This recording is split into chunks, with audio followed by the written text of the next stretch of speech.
ये भेदभाव कहीं शिक्षा के आधार पर नहीं हो रहा, ये भेदभाव कहीं आर्थिक दृष्टि से नहीं हो रहा है कि भाई आर्थिक तौर पर आप सक्षम हो गए तो अब कोई भेदभाव नहीं। संविधान में जिनका आधार अनटचेबिलिटी रहा है, क्रीमी लेयर का प्रावधान शेड्यूल कास्ट में कभी आ ही नहीं सकता है। एक दलित समाज से आने वाले परिवार को मंदिर में प्रवेश करने से रोका जाता है, जो कहीं ना कहीं कभी ना कभी छुआछूत का शिकार रही है। दलित समाज से आने वाले युवा को ही घोड़ी पर चढ़ने से रोका जाता है।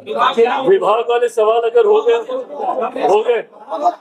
उनका जो जजमेंट है अब आइए उसमें सबसे ज्यादा एडवांटेज हुआ है, तो ऐसे में बैक बेंचर और लैंडमार्क का अर्थ बताया जा रहा है। कहा जा रहा है कि जो शेड्यूल कास्ट होगा, जो महादलित है, उसको इससे फायदा होगा। भाई सबसे पहले तो ये न्यायालय की तरफ से आया हुआ ये आदेश है।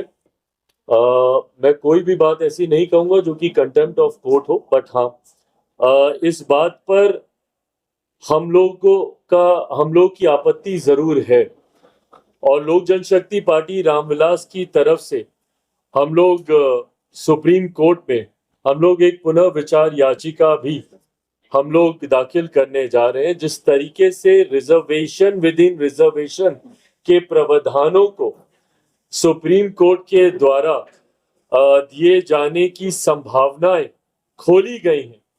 पहली बात तो जब अनुसूचित जाति की बात आती है, इस बात को मैं स्पष्ट कर दूं कि अनुसूचित जाति में ऐसी जातियां हैं, ऐसी कास्ट को स्केड्यूल किया गया है संविधान में जिनका आधार अनटचेबिलिटी रहा है। शेड्यूल कास्ट का आधार कतई और कभी भी शैक्षणिक अव्यवस्था नहीं रही, उनका आधार कभी भी आर्थिक नहीं रहा, इसका आधार हमेशा से अनटचेबिलिटी ही रहा है। इसमें हमारे संविधान में ऐसी जातियों को शेड्यूल कास्ट के तहत शेड्यूल किया गया है जो कहीं ना कहीं कभी ना कभी छुआछूत का शिकार रही है। तो ऐसे में रिजर्वेशन विद इन रिजर्वेशन का कंसेप्ट शेड्यूल कास्ट में आ ही नहीं सकता। क्रीमी लेयर का प्रावधान शेड्यूल कास्ट में कभी आ ही नहीं सकता है, क्योंकि इसका आधार ही अनटचेबिलिटी रहा है। सुप्रीम कोर्ट के ऑब्जर्वेशंस को मैंने पढ़ा है और उसमें कहीं पर भी अनटचेबिलिटी का जिक्र नहीं किया गया है।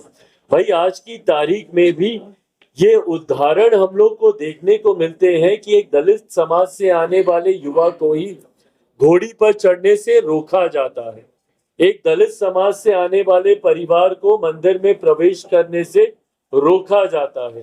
कई ऐसे उदाहरण हम लोग के सामने हैं जहां पर संपन्न लोग भी, जो कहीं ना कहीं समाज में एक अच्छी पहचान बना चुके हैं, वो लोग भी जो दलित समाज से आते हैं, जब मंदिर में जाते हैं तो मंदिर धुलवाया जाता है। तो आज भी इस तरीके के भेदभाव को प्रैक्टिस किया जा रहा है। तो जब भेदभाव छुआछूत के आधार पर हो रहा है, ये भेदभाव कहीं शिक्षा के आधार पर नहीं हो रहा, ये भेदभाव कहीं आर्थिक दृष्टि से नहीं हो रहा है कि भाई आर्थिक तौर पर आप सक्षम हो गए तो अब कोई भेदभाव नहीं होगा। जैसा मैंने अपने उदाहरण में बताया कि कई ऐसे बड़े नाम भी हैं, मैं नाम नहीं ले रहा, आप सब उन नामों को भी जानते हैं। कई ऐसे बड़े नाम भी हैं जो अगर किसी मंदिर में चले जाते हैं तो उसके बाद उस मंदिर को गंगा जल से धोया जाता है। तो ऐसे उदाहरण आज की तारीख में भी देखने को मिलते हैं। तो जब ये उदाहरण है तो ये दर्शाते हैं कि ये जो भेदभाव हो रहा है ये आपकी आर्थिक दृष्टि पर नहीं हो रहा, या आप कितने कामयाब हो गए हैं अपने क्षेत्र में उसको लेकर नहीं हो रहा है। ये इसलिए हो रहा है क्योंकि आज भी छुआछूत को मानने वाले लोग हैं। और शेड्यूल कास्ट का जब मैंने जिक्र किया, इसमें उन्हीं जातियों को इसमें रखा गया है जो छुआछूत का शिकार कभी ना कभी कहीं ना कहीं समय के किसी दौर पर रही हैं। तो जब आधार आपका छुआछूत है तो ऐसे में क्रीमी लेयर का प्रावधान या रिजर्वेशन विद इन रिजर्वेशन का प्रावधान हो ही नहीं सकता है। इसीलिए मैं और मेरी पार्टी लोक जनशक्ति पार्टी इससे असहमति रखती है, और इसीलिए हम लोगों ने पुनर्विचार याचिका सुप्रीम कोर्ट में हम लोग आने वाले दिनों में हम लोग दाखिल करने जा रहे हैं। अध्यादेश का भी आप मंत्री सोच रहे हैं सर कि अगर भाई देखिए, मैं सरकार का हिस्सा हूं और मेरे पास सरकार के भीतर इन चर्चाओं को करने की गुंजाइश मुझे मिलती है। कोई अध्यादेश आएगा नहीं आएगा, इस पे कानून बनेगा नहीं बनेगा, जरूर मैं चाहता हूं, पर ये तमाम बातें गठबंधन के भीतर करने की है, क्योंकि मैं खुद आज की तारीख में सरकार का हिस्सा हूं। ये गठबंधन के भीतर ये बातें की जाए। हाँ, अब इसके बाद आप कहाँ पे पैसे किससे हाँ ये सर भाई देखिए, पुनर्विचार तो ये हम लोग का अधिकार है। हम लोग किसी भी जजमेंट को लेकर पुनर्विचार के लिए, कोई भी व्यक्ति हो, कोई भी संगठन हो, कोई भी संस्था हो जो उससे सहमति नहीं रख सकती है, ये एक कानूनी अधिकार है हम लोग के पास, जिसका इस्तेमाल हम लोग जरूर करेंगे। ये कास्ट सेंसस के बिना ये हो सकता है क्या? कोटा के दिन कोटा की बात हो रही है, अगर कि कोई पिछले में पीछे रह देखिए, पहली बात तो ये दो विषय ऐसे हैं जिसको आप जोड़कर देख रहे हैं। मैं जातीय जनगणना का मैं पक्षधर हूं, पर मैं कतई जातीय जनगणना का पक्षधर इसलिए नहीं हूं कि उसके बाद रिजर्वेशन विद इन रिजर्वेशन के कंसेप्ट को लेकर आया जा सके।